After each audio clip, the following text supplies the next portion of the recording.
So, due to a pipe bursting at my regular gym, I'm here at another gym on a 7-day trial. You can see the gym review on another video. And I'm doing some rotator shoulder warm-ups here prior to going into a chest day. I'm going to start out with the band, do a few exercises, warming up the shoulders, getting them all lubricated. Now, it's really important to make sure that anytime you're doing a shoulder day, anytime you're doing a chest day, that you do please take the time, warm up the shoulders, warm up the rotator cuff. You know, having been through a separated shoulder and bone spur in the rotator cuff, and still being able to lift heavy, I wouldn't be able to lift heavy these days if I wasn't doing the proper warm up. Doing the due diligence of warming up the rotator cuffs. It really, literally will take you 5 minutes to do, and it can save you months, years of pain.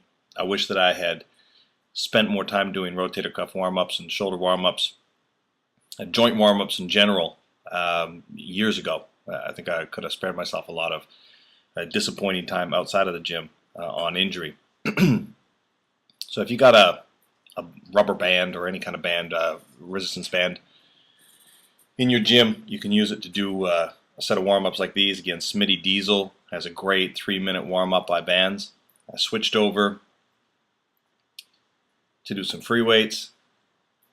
This is similar to the warm-up exercises, free weight warm-ups that I was doing in my last chest day video. These are my standard chest day warm-ups. I find they really help loosen up the shoulders, get them ready particularly for the flat bench. As you'll see later, my issue today wasn't in the shoulders at all, but rather in the elbows, and I think it was due to a funny off-balance bar on the flat bench. I'm not sure what was going on here. Maybe you guys can have a look at the video as the flat bench is coming right up. This is my first warm-up set on the flat bench, and the bar's leaning off. It's at quite an angle, actually, and my grip is equal on both sides of the bar. Now, I'm not sure if it's this rounded, cushy bench that I'm on. I certainly was not comfortable on this bench. I believe it was a Life Fitness bench. I wouldn't recommend any gym purchasing these. But as you can see, my right hand is quite a bit higher than the left, and this is not normal for when I'm doing flat bench. So I should have maybe repositioned my hand on the bar, but for some reason the bar was off balance. More important things to check. When I started upping the weight, and here's a set at 105, I could really start feeling it in my right elbow. So I'm still doing warm-ups here. Do a set of 5 at 105. Then a set at 125. And yeah, I was having a lot of difficulty getting it up there, and that's not usually a weight that's difficult for me. That was supposed to be a warm-up. Now this guy's spotted me, and I want to point out, look at his arms engaging on the way up. Look at his biceps flexed. He's really lifting into that weight. Please check out my other video on how not to spot, and don't do this in your gym. So I dropped back down, did another set at 105 just to clean up. Still off balance.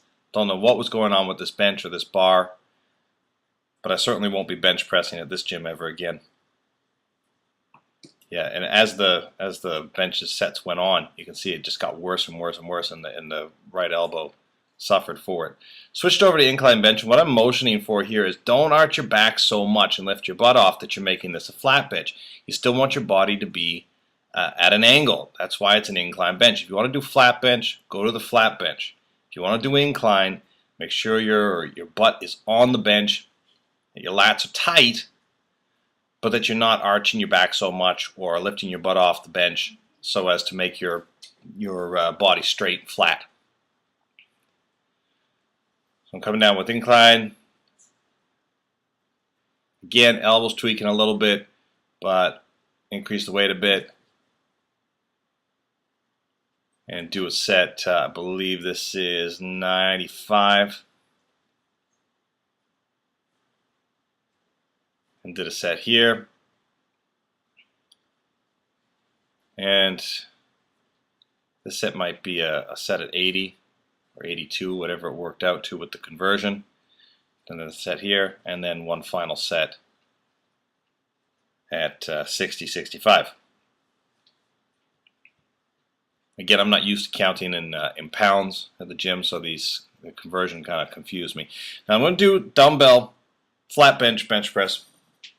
And I'm going to do this a bit of an Arnold style. So I'm going to twist up and turn as I'm coming up.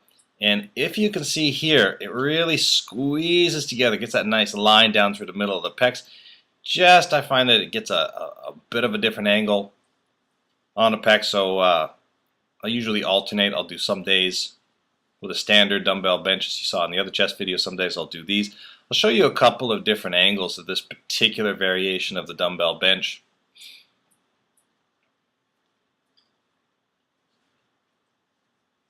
Again, these are 70 pounds. 70 pounds was the heaviest the gym had. I'm not quite sure exactly what they are in kilos. I still haven't done the conversion work here, but I'll put it up on the screen. So I did 3 or 4 sets of this Arnold style dumbbell bench press with the rotation in. One last angle on this exercise so you can see exactly what I'm doing there. I could have probably done these with a much slower cadence, but slowing down. I think I reminded myself to slow down on this one here. Moved over. Last exercise I did was the Pec Deck. And I started out with a set at 100, did 10 at 100, or 5 at 100 I suppose, it was warm-up set, and moved up to 117, did another set there, and did a final set coming up. You'll see is second to final set. I did one more cleanup set at 100. This is at 125. My gym doesn't usually go up to 125, and at this point I'm pretty fatigued, so you see this is a bit of an ugly set, but not too bad. I'm posting up the workout details here. Make sure that you like and subscribe to the video. And any questions, comments you've got, please post them below. Until next time, guys, keep growing.